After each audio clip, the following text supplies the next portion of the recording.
Hello everyone, I'm Paul and this is problem 1345, Jump Game 4. This is a reasonably hard problem and next I will show you how to solve it step by step. Given an array of integers, we start from the first index and our job is to return the minimum number of steps to reach the last index. So if we're given this input, we start from index 0 and the goal is to reach this index. Now in one step we can jump either right, left, or to a different index that has a number equal to the current value. So let's say that we are here. We can go either left, right, or jump to any other 100. For example, we could go to index 0. So if we're given this input, we can go from index 0 to index 4 because these two numbers are equal. Now we are in this scenario. Then we can go from index 4 to index 3. We go one step to the left. And then we can go from 3 to the last index because these two values are equal. We are doing this in 3 steps and this happens to be the minimum number of steps to reach the last index, so this is the result. So we start from the source and we can go either left, right, or jump to some index with a value equal to 100. Here we can't go left because this is out of bounds, but we can go right and we can jump to index 4. Let's say that we decide to go right. Next we are here. Now we could go left technically, right, or jump to index 2.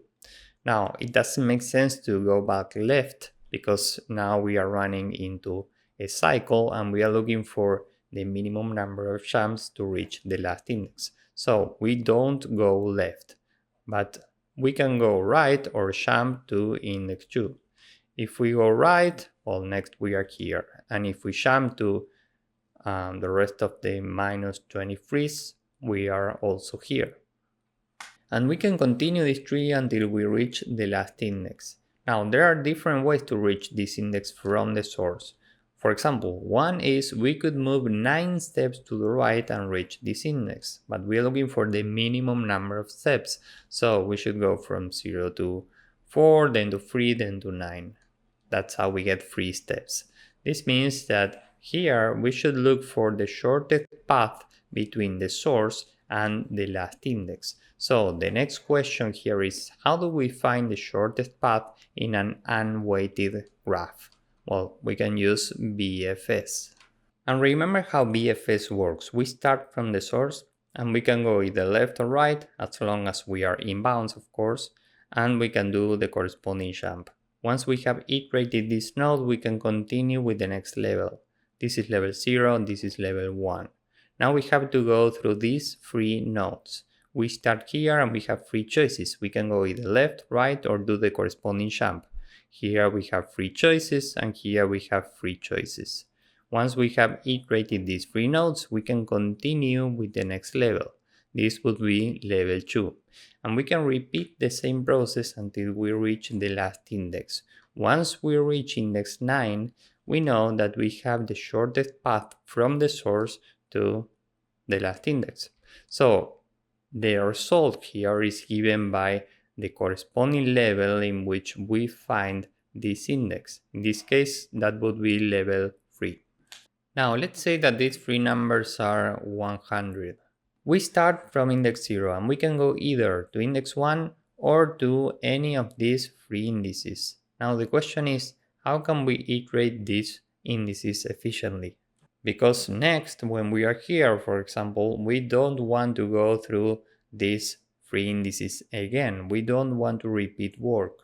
Remember that in BFS we use the queue to pop the leftmost elements. We start from index 0. For every index we will use a tuple with 2 values. The first one is the index, the second one is the accumulated number of jumps. In this case we start from 0. We have a set scene to keep track of the indices that we have already seen. So we have already seen the source. This means that here we need to start with 0.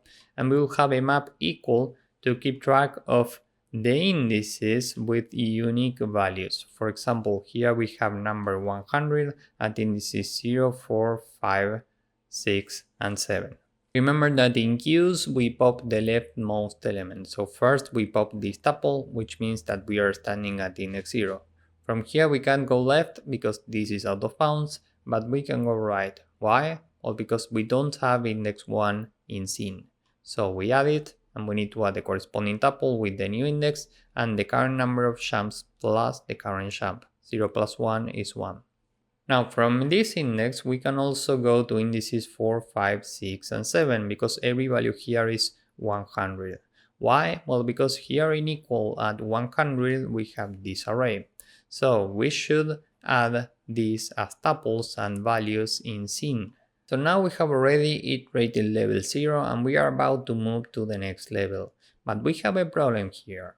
Let's say that next we step into any of these 100. We don't want to repeat work. We don't want to go through these indices again. We already have the tuples here and the indices in scene. So to avoid this, we should remove this record. Now we can continue and pop the leftmost element in the queue. So we pop this tuple, which means that we are at index 1. The current number is minus 23. We can't go left because we already have index 0 in scene. But we can go right because we don't have 2. So we add it, and we need to add a tuple with index 2 and the current number of jumps 1 plus 1. Now the current value is minus 23, and we know that we have another minus 23 at index 2, meaning here. So given that we already have a 2 in scene, we can just continue because we don't want to repeat tuples. We are trying to visit every index only once. Now we remove this record and continue with the next tuple. We are at index 4 here. Here we can go left because we don't have 3 in scene, so we add it and we need to add a tuple with 3 and 1 jump plus 1. From here we can't go right because we already have index 5 in scene, and we can't do any jump because we have already removed this record. Now we are here at index 5. We can't go left, we can't go right, and we can't do any jump. So here we continue. Next we are here at 6. We can't go left, we can't go right, we can't do any jump. Next we are at index 7. We can't go left, but we can go right because we don't have 8 in scene, so we add it and we add a tuple with 8 and 1 plus 1. Next we are here at 2. We can go left and we can't go right. And the corresponding value here is not in the map, so we can just continue. Next we are at index 3. We are here. We can't go left, we can't go right, and if we check the current value, it's 404. We do have this in the map. We have it at indices 3 and 9, so we could go to index 9. We add 9 to scene, we add the corresponding tuple with 9, and the current number of jumps plus 1. 2 plus 1 is 3. Now we remove this record, pop the leftmost tuple, we are at index 8.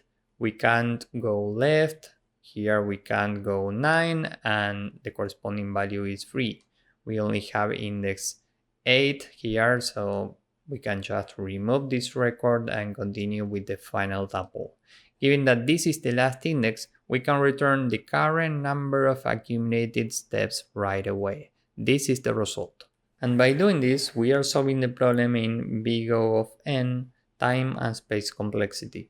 Why? Well, because we are going through n elements as a maximum, and we need these data structures to hold at most n elements each. So this is overall time and space. Now with this in mind, let's go with the code.